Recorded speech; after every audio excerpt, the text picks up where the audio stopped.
आगे लिखता है कि ईश्वर पालक अस्ति सर्वं च विश्वं सर्वदा रक्षति स्वाहा। ये वही ईश्वर है जो हमें भी पाल रहा है, हमें भी खाना दे रहा है, हमें भी पानी दे रहा है, और हमारे नन मुस्लिम को भी वही ईश्वर है, वही परमात्मा है, वही परमेश्वर है जो हमें खिला रहा है, उन्हें भी खिला रहा है, उन्हें भी पानी दे रहा है, उन्हें भी पैसे से नवाज रहा है। तो फिर हम दुनिया में आकर एक दूसरे से नफरत क्यों करते हैं? हम दुनिया में आकर एक दूसरे के दरमियान अदावत क्यों करते हैं? क्योंकि ये भारत है और भारत मोहब्बत की जमीन है, ये भारत है और भारत अमन की जमीन है, ये भारत है, भारत प्रेम की जमीन है। यहाँ जो बसता है वो प्रेम लेकर आता है, वो प्रेम की बात करता है, वो अमन और अमानता और शांति और सम्मानता की बात करता है। ये भारत में जो टुकड़े की बात करते हैं ये हमारा मजहब नहीं सिखाता,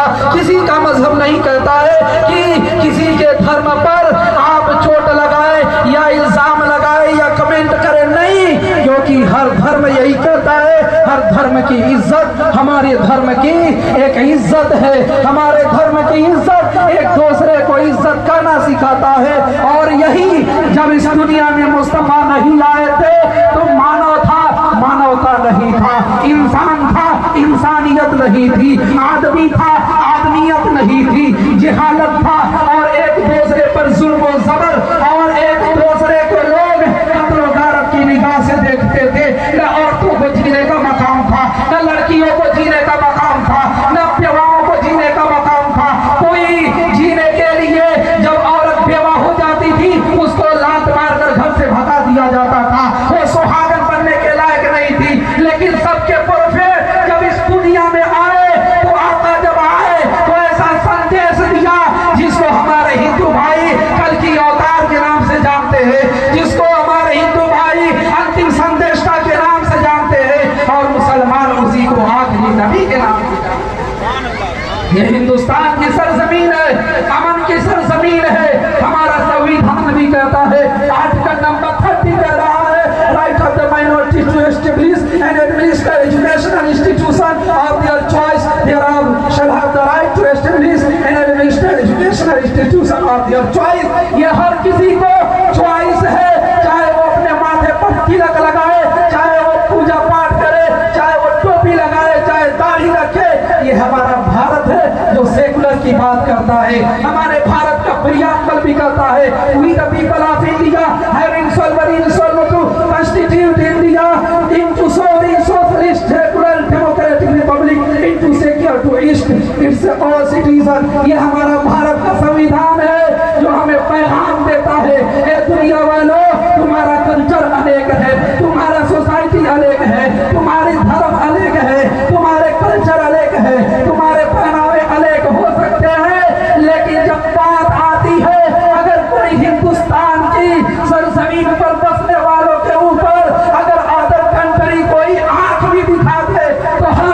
वो हुसैनी है कि हम अपने हिंदुस्तान पर आने वाली आंच को आज आने नहीं देंगे। सबसे पहले बॉर्डर पर सीना तान कर खड़े हो जाएंगे और कहेंगे मजहब नहीं सिखाता, आपस में बैर रखना, हिंदी का वतन है, हिंदू सभा हमारा, सारे जहां से अच्छा हिंदू सभा हमारा, हम बुलबुले हैं इसकी, ये गुलसिता,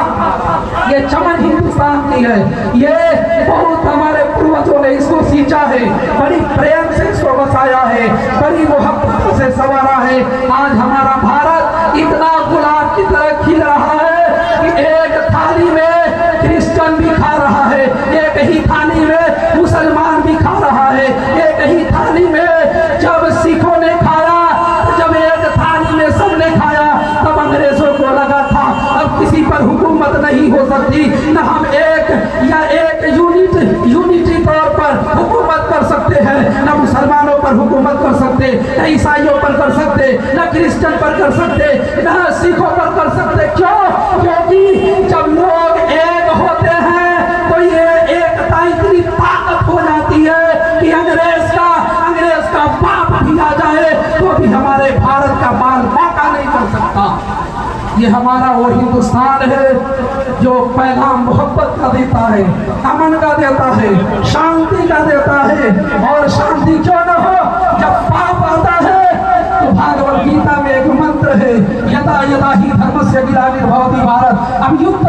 धर्मस्य तदात्मानं सृजाम्यहं परित्राणाय साधूनां विनाशाय च दुष्कृताम्। जब जब कोई दुनिया में पापी पाप करता है, एक दूसरे को सताता है, एक दूसरे पर जुल्म करता है, तब तक ईश्वर किसी न किसी अवतार को दुनिया में भेजता है और वो पूरी जब दुनिया में आता है तो जो मानवता को खत्म करता है, जो इज्जत पे हमला करता है, जो मानवता को तार तार करता है, वही अवतार आकर इज्जत का पैगाम देता है, अमन का पैगाम देता है, सुकून का पैगाम देता है।